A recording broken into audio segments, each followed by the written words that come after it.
আমরা কোরবানি দেওয়ার জন্য ছাগল কিনেছি আর আজকে অনেক রাত পর্যন্ত কাজ করেছি কারণ আগামী কালকে কোরবান। তাই হ্যালো এভরিওয়ান, আসসালামু আলাইকুম। সবাই কেমন আছেন? আশা করতেছি সবাই অনেক অনেক ভালো আছেন।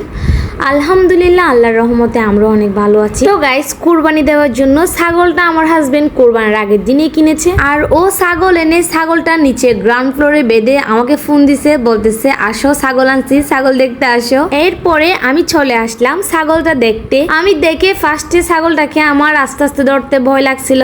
এরপরে আস্তে আস্তে যখন ধরতেছি দেখতেছি ছাগলটা অনেক ভালো ধরতে পারতেছি। সত্যি গাইস, আমরা যে ছাগলটা কোরবানি দিয়েছি এটা অনেক ভালো ছিল, অনেক শান্তশিষ্ট একটা ছাগল ছিল।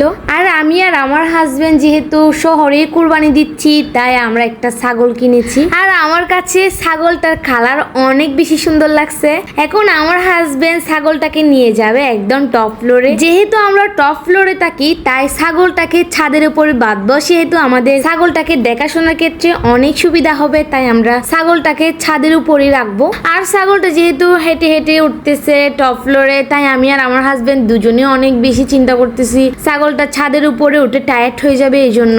তো গাইস, বলতে বলতে আমরা ছাগলটাকে একদম ছাদে নিয়ে এসেছি। নিয়ে এসে আমার হাজবেন্ড চিন্তা করতেছে এখন ছাগলটাকে কোথায় বাঁধা যায়, কোথায় বাঁধলে ভালো হবে। কারণ ছাদে যেহেতু বাড়িওয়ালারা অনেক রকমের গাছ লাগিয়েছে তাই আবার এগুলো খেয়ে ফেললে, এই জন্য আমরা দুজনে চিন্তা ভাবনা করে এক পাশে বাঁধার সিদ্ধান্ত নিয়েছি। তো ছাগলটাকে এখন এদিকে করে বাঁধবে আমার হাজবেন্ড। ছাগল দেখা শেষ করে এখন চলে আসছি ফ্রিজ ধুইতে, কারণ যেদিন ফ্রিজ টানছে ওই দিন ফ্রিজটা ধুইয়ে তারপর চালু করি নাই।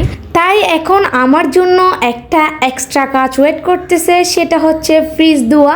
কারণ ফ্রিজটা যদি আমি আগে ধুয়ে একদম তারপরে স্টার্ট করতাম তাহলে আমার এত কষ্ট হতো না। তাই এখন আমি চলে এসেছি ফ্রিজটা ধুতে। ফ্রিজ ধোয়ার জন্য আগে সবগুলো ট্যাপ নিয়ে নিলাম, নিয়ে এরপরে ভিনেগারের পানি দিয়ে হালকা করে এরপর আমি ফ্রিজটা ধুয়ে ফেলবো আস্তে আস্তে করে। আর তাকে এগুলো যেহেতু গ্লাসের তাই আমি এগুলো বের করতেছি না, এখানে রেখে ধুয়ে ফেলতেছি। আর কিন্তু গাইস, আজকে অনেক কাজ করেছি, সকাল থেকে অনেক কাজ করছি। যেহেতু আগামীকালকে কোরবান তাই অনেক কাজের প্রেশার ছিল। কাজ শেষ করে ঘুমাতে ঘুমাতে প্রায় 1:30 2টা হয়ে গেছে। এইদিকে আবার কোরবানের দিন উঠতে হবে অনেক আর্লি, 4টা 5টার দিকে।